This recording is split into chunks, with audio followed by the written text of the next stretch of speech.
schools have a Google Calendar they use to schedule events. Check with someone in your building to get added as a member of your school's calendar.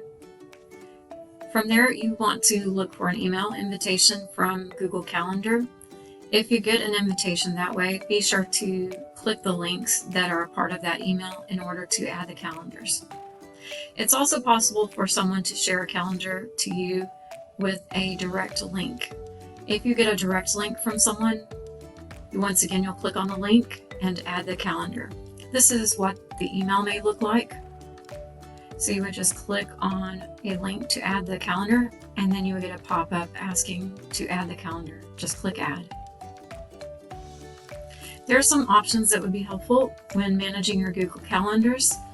Different Google Calendar layers are listed on the left side of the screen.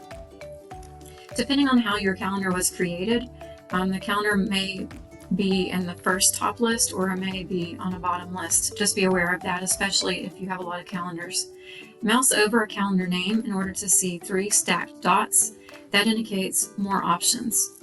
Click to do things like change the calendar layer color or to go to settings and sharing. So for example, on the left-hand panel underneath the full calendar, you'll see My Calendars and Other Calendars. So just depending on how the calendar was created, it may be found under either one of these. If this is stitched up where you can't see the calendars below, just click the down arrow to see the calendars displayed. If we click on the 3 stacked dots, you will get a drop-down menu that has a few more options. So one of the handy features is that you can change the color of the calendar to make it easier to see and distinguish between other calendars that may be displayed. And you can also click Settings and Sharing to do some other things. So let's talk a little bit about settings and sharing. There are a couple of different things you can do in this menu. The big thing for me is adding event notifications. There are lots of different ways to do that. But I would recommend the daily agenda. With the daily agenda, you can receive one daily email. It arrives usually between 5 and 6 a.m. and it includes all of the events from that calendar for that particular day. If you have more than one calendar layer, for example, if you have a lot of personal items on your calendar, plus you maybe have a school calendar layer, be sure to enable the daily agenda on both of those in order to get one single email that has everything for your day.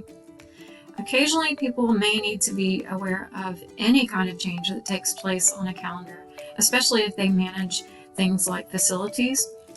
It is possible to get notifications anytime a new event is added, if something changes, or if an event is canceled. But beware, that will result in numerous notifications. It's possible to set up pop-ups that display on your screen or to get an email for that. This is what the settings panel looks like once we click into that.